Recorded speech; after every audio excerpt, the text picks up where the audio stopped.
السلام علیکم ورحمۃ اللہ تعالی وبرکاتہ۔ الحمد للہ الحنان المنان الذی خلق الانسان وعلمہ البیان۔ الصلاۃ والسلام علی رسولہ سید الانس والجان وعلی آلہ واصحابہ ذوی الخیر والاحسان۔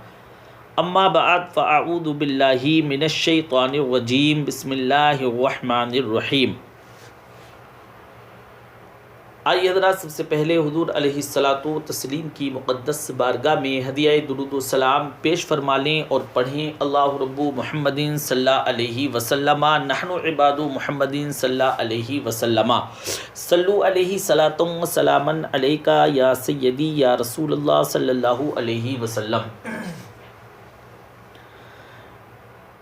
میرے دل میں ہے راسخ تیری الفت حافظ ملت، میرے دل میں ہے راسخ تیری الفت حافظ ملت، رہے گی عمر بھر تجھ سے عقیدت حافظ ملت، رہے گی عمر بھر تجھ سے عقیدت حافظ ملت۔ بڑھائی جب خدا نے تیری عظمت حافظ ملت، بڑھائی جب خدا نے تیری عظمت حافظ ملت، گھٹا سکتی نہیں پھر کوئی طاقت حافظ ملت، گھٹا سکتی نہیں پھر کوئی طاقت حافظ ملت۔ جھکے ہیں جبہ و دستار والے بھی تیرے آگے، جھکے ہیں جبہ و دستار والے بھی تیرے آگے، کچھ ایسی تھی تیری علمی جلالت حافظ ملت، کچھ ایسی تھی تیری علمی جلالت حافظ ملت۔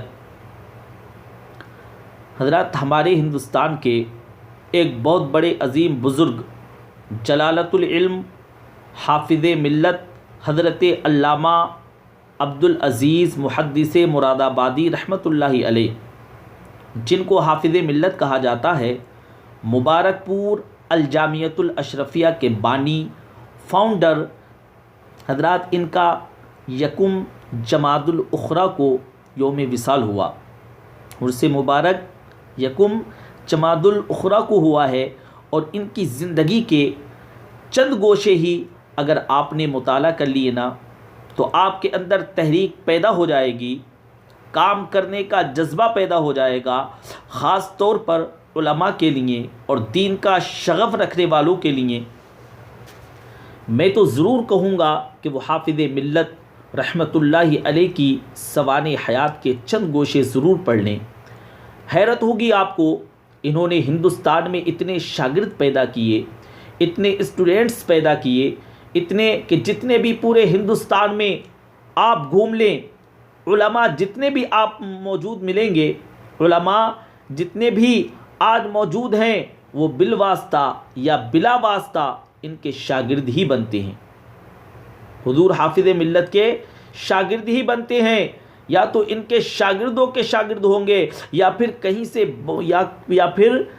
سے بہت، میں میجورٹی کی بات کر رہا ہوں، میں میجورٹی کی بات کر رہا ہوں، پوروں کی نہیں، سب کی نہیں۔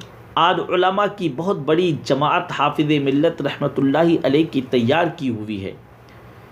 میرے عزیزو، ایک مسجد بنانا الگ بات ہے، ایک عالم بنانا الگ بات ہے۔ ایک مسجد بنا دی آپ نے، وہ وہیں قائم رہے گی، اس میں عبادت ہوتی رہے گی، لیکن کسی کو آپ نے عالم بنایا تو وہ 100 مساجد اور تیار کر سکتا ہے، وہ 100 مسجدیں اور قائم کر سکتا ہے۔ تو حافظ ملت رحمۃ اللہ علیہ کا یہ بڑا کارنامہ ہے کہ انہوں نے اپنی زندگی میں ایسے جلیل القدر علماء پیدا کیے کہ بعد میں آنے والوں نے یہ گنگناتے ہوئے آپ کی بارگاہ میں خراج عقیدت پیش کیا ہے، جس نے پیدا کیے کتنے لال و گوہر، جس نے پیدا کیے کتنے لال و گوہر۔ حافظ دین و ملت پہ لاکھوں سلام، حافظ دین و ملت پہ لاکھوں سلام، لال و گوہر پیدا کیے ہیں۔ آپ کی زندگی شروع ہوئی مراد آباد بھوجپور علاقے سے، اور ابتدائی تعلیم آپ نے وہی مراد آباد میں حاصل کی، اس کے بعد اجمیر معلیٰ پہنچے۔ حضور صدر الشریعہ رحمۃ اللہ علیہ جو بہار شریعت کے مصنف ہیں، وہ اس وقت جامعہ معینیہ اجمیر میں پڑھاتے تھے۔ حافظ ملت رحمۃ اللہ علیہ ان کی شاگردی میں آ گئے۔ حافظ ملت ان کی شاگردی میں آ گئے، تقریباً 9 سال ان کے پاس تعلیم حاصل کرتے رہے اجمیر پاک میں، وہاں سے سند فراغت حاصل کی۔ بعد ہم نے روایات یہ بھی سنی ہے کہ آپ نے اپنے استاد صدر الشریعہ رحمۃ اللہ علیہ کے ساتھ جو وقت بتایا اور علم حاصل کیا، یہ صدر الشریعہ کون ہیں؟ ان کو بھی جان لیتے ہیں۔ یہ صدر الشریعہ اعلیٰ حضرت فاضل بریلوی رضی اللہ تعالیٰ عنہ کے پہلے خلیفہ کون ہیں؟ اعلیٰ حضرت کے پہلے خلیفہ ہیں اور پہلے شاگرد ہیں، پہلے ہی شاگرد ہیں۔ صدر الشریعہ رحمۃ اللہ علیہ کے خاص شاگرد حافظ ملت ہیں۔ حافظ ملت رحمۃ اللہ علیہ قرآن سے اتنا شغف رکھتے تھے۔ مبارک پور آدم گڑھ کا ایک علاقہ ہے یو پی کے، شاید ہو سکتا ہے کچھ لوگوں نے دیکھا ہوگا، نہیں تو سنا ضرور ہوگا۔ آدم گڑھ مبارک پور کے اس علاقے میں آپ نے جو جامعہ اشرفیہ بنایا ہے، میں سمجھتا ہوں وہ ہندوستان کے تاج محل سے بھی بڑا ہے۔ تاج محل تو دیکھنے کی ایک جگہ بن گئی ہے، لیکن یہ الجامعۃ الاشرفیہ صرف پکنک پوائنٹ نہیں بلکہ وہاں کی ہواؤں میں بھی علم ہے۔ علم اس قدر عام ہے، مبارک پور جو قصبہ ہے وہاں سے لے کر یہ الجامعۃ الاشرفیہ جو مدرسہ ہے 1 کلومیٹر یا 1.5 کلومیٹر کا فاصلہ ہوگا، 1.5 کلومیٹر کا فاصلہ ہوگا۔ آپ اپنے گھر سے پیدل چلتے تھے، حضور حافظ ملت اپنے گھر سے پیدل چلتے تھے اور مدرسے آنے تک ایک پارہ قرآن پاک ختم کر لیا کرتے تھے، سبحان اللہ۔ واپس جاتے تھے تو پیدل چلتے ہوئے قرآن پاک کا ایک پارہ ختم کرتے تھے۔ قرآن کی تلاوت اتنی کثرت سے فرماتے تھے کہ دن میں 13 جماعتوں کو پڑھاتے تھے، 13 کتابیں پڑھاتے تھے۔ یہ معمولی بات نہیں ہے کہ تقریباً 10 گھنٹے اپنے آپ کے بزی رکھنا، 10 گھنٹے اپنے آپ کو بزی رکھنا طلبہ میں، اور پھر رات کے وقت جلسوں میں، مناظروں میں آپ نے وہاں مبارک پور میں ایسے علم کے قلعے کی بنیاد رکھی جس کی شاخیں آج پوری دنیا میں پھیلی ہوئی ہیں، امریکہ میں، یو کے میں، فرانس میں، جہاں پر بھی آپ چلے جائیں، جہاں پر بھی جائیں آپ، اس جامعہ اشرفیہ سے فارغ ہونے والے عالم دین کو مصباحی کہا جاتا ہے۔ مصباحی علماء پوری دنیا کے ہر خطے میں آپ کو مل جائیں گے۔ یہ حافظ ملت کا کارنامہ تھا۔ اپنی مختصر زندگی میں آپ نے اتنا بڑا کارنامہ کیا، اور میں جو بات عرض کرنے جا رہا ہوں وہ یہ ہے، پڑھانے کا شغف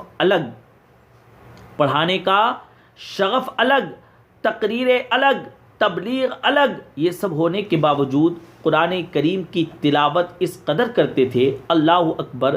ان کے شاگرد ہیں، آج بھی موجود ہیں، محدث کبیر۔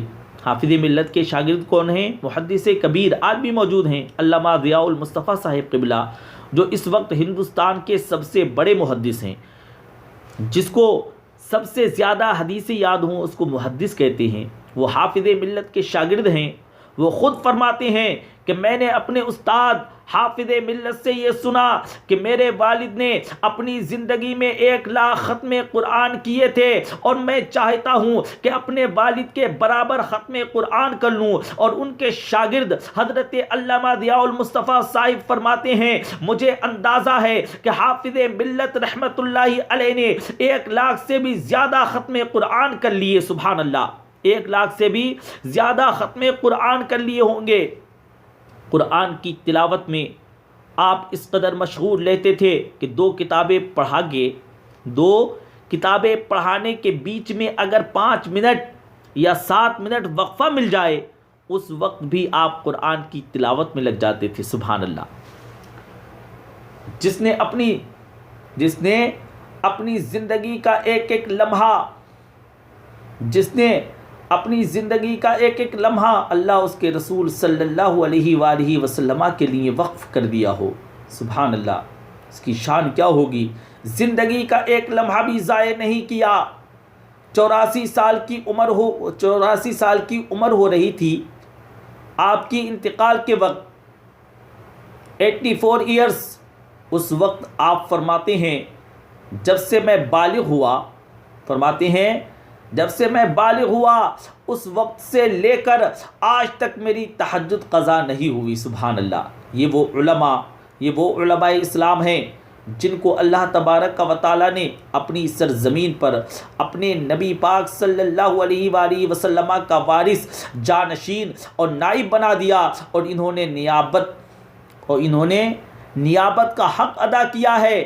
رسول اللہ صلی اللہ علیہ وآلہ وسلم کی امت کو جہالت سے نکالنا اور علم کے نذرانے پیش کرنا، یہ نائبین رسول کا بہت بڑا کام ہے۔ حافظ ملت رحمۃ اللہ علیہ کی قبر پر اللہ تبارک و تعالی ہزاروں رحمتیں نازل فرمائے۔ رب تبارک و تعالی ان کی مغفرت فرما کر ان کے درجات میں بلندیاں عطا فرمائے، اور میرے اس بولنے میں جو بھی لغزش آئی ہو رب قدیر اس کو معاف فرمائے، اور ہم سب کو سننے سے زیادہ عمل پیرا ہونے کی توفیق رفیق مرحمت فرمائے۔ آمین بجاہ النبی الامین صلی اللہ علیہ وسلم۔